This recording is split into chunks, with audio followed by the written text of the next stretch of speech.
बस्तर दौरे पर सीएम भूपेश बघेल जा रहे हैं और रवाना होने से पहले मीडिया से संबोधित कर रहे हैं।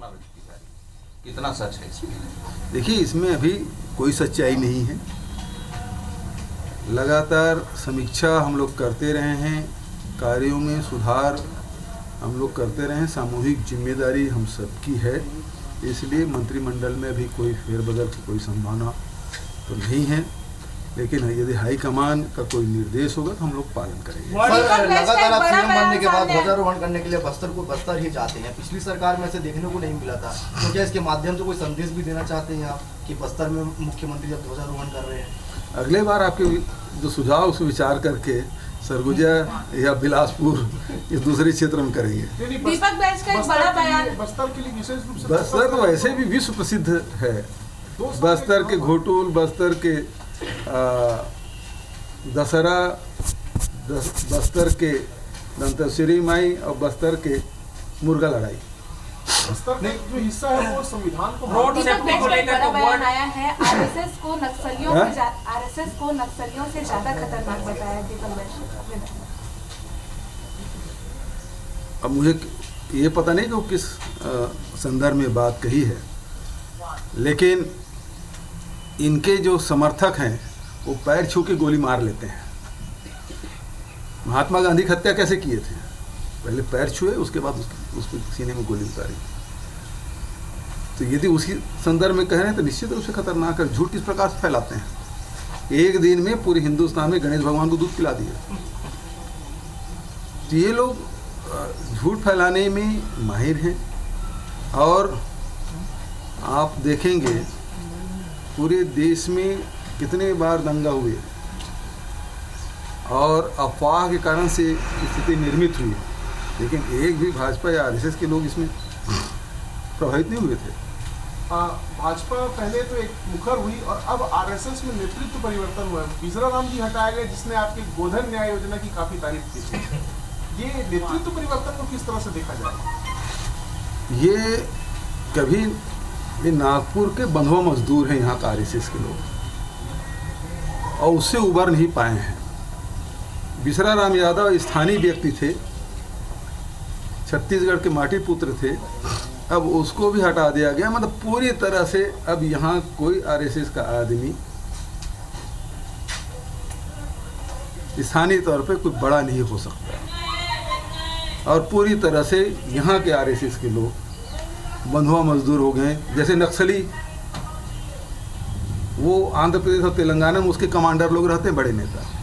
यहाँ के लोग केवल बंदूक चलाते हैं। उसी प्रकार के आरएसएस में भी आप देखेंगे उसके सारे लोग सब नागपुर के बचत यहाँ केवल अफवाह फैलाने के मशीन की तरह काम करेंगे। नक्सली की बात कर रहे हैं, आत्मसमर्पण करने वाले नक्सलियों को पुनर्वास योजना का लाभ नहीं मिल पा रहा। ना बीजेपी सरकार में मिला था, ना अभी आपकी सरकार मिल रहा है। लगातार आरोप लगा रहे हैं और अभी कुछ दिन पहले वो आए भी थे राजधानी। चलो समीक्षा करेंगे उसकी। सर एक लास्ट सवाल था कि हाईकमान जो है कांग्रेस, छत्तीसगढ़ के कांग्रेस नेताओं को एक के बाद एक बड़ी जिम्मेदारी दे दी। जैसे कल दामोदर साहू जी को वहाँ दिया गया।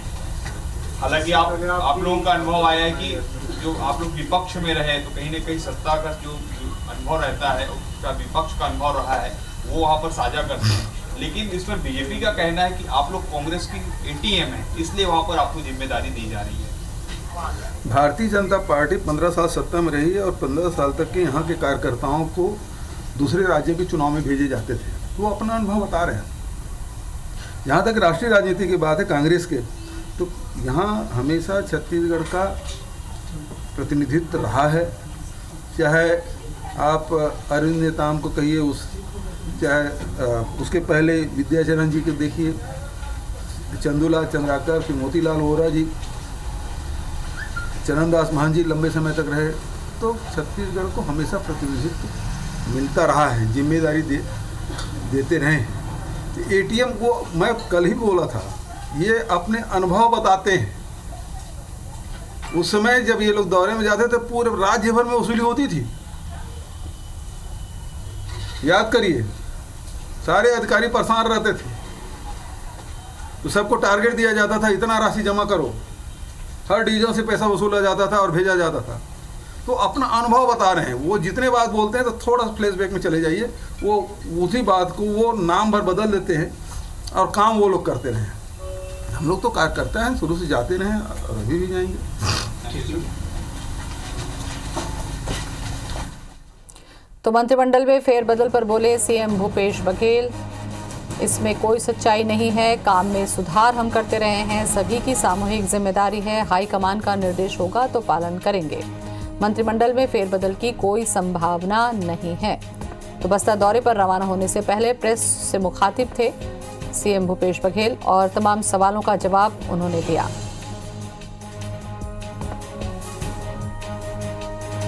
तो बस्तर दौरे पर 3 दिन का बस्तर दौरा है, जिस पर रवाना हुए और रवाना होने से पहले मुख्यमंत्री भूपेश बघेल ने मीडिया से चर्चा की। मीडिया के सवालों का जवाब भी उन्होंने दिया। उन्होंने कहा कि काम में सुधार हम करते रहे हैं, ये सभी की सामूहिक जिम्मेदारी है, हाईकमान का निर्देश होगा तो पालन करेंगे।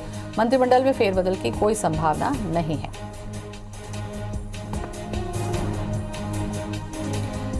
इसी खबर पर ज्यादा जानकारी के लिए सौरभ हमारे साथ में जुड़ चुके हैं। सौरभ, मंत्रिमंडल में फेरबदल की कोई संभावना नहीं है, कहना है सीएम का, रवाना होने से पहले उन्होंने कहा।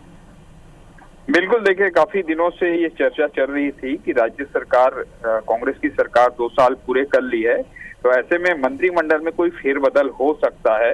इसको लेकर मुख्यमंत्री भूपेश बघेल ने स्पष्ट किया है मीडिया के सामने कि कोई फेरबदल की संभावना नहीं है, लेकिन उन्होंने यह भी कहा है कि अगर हाईकमान का जो भी निर्देश रहेगा उस निर्देश का पालन किया जाएगा। इससे स्पष्ट होता है कि कहीं ना कहीं आगामी दिनों में अगर कोई मंत्रियों का परफॉर्मेंस ठीक नहीं लगता है हाईकमान को, जैसे लगातार हम देख रहे हैं कि पीसीसी प्रभारी पीएल पुनिया है, वो उसके अलावा मुख्यमंत्री भूपेश बघेल लगातार समीक्षा करते रहते हैं और मुख्यमंत्री भूपेश बघेल भी इसको स्वीकार किए हैं कि समीक्षा जो है होते रहती है मंत्रियों की और विभागों की, कैसे कामकाज किया जा रहा है, जो टास्क दिया गया था या जो घोषणा पत्र से संबंधित उनके विभागों की योजनाएं हैं उस पर क्या काम किया जा रहा है। तो ऐसे समीक्षा होती रहती है, लेकिन अब देखने वाली बात होगी कि आने वाले सालों में जो है या आने वाले दिनों में जो है कोई मुख्य जो मंत्री हैं उसको बदला जा रहा है कि नहीं बदला जा रहा है। लेकिन इन जो कयास लगाए जा रहे थे और जो अटकलें चल रही थी वो उस पर मुख्यमंत्री ने जो है साफ तौर पर कह दिया है कि अभी कोई मंत्रिमंडल में फेरबदल नहीं होने वाला है। चलिए, बहुत बहुत शुक्रिया सौरभ जानकारी के लिए।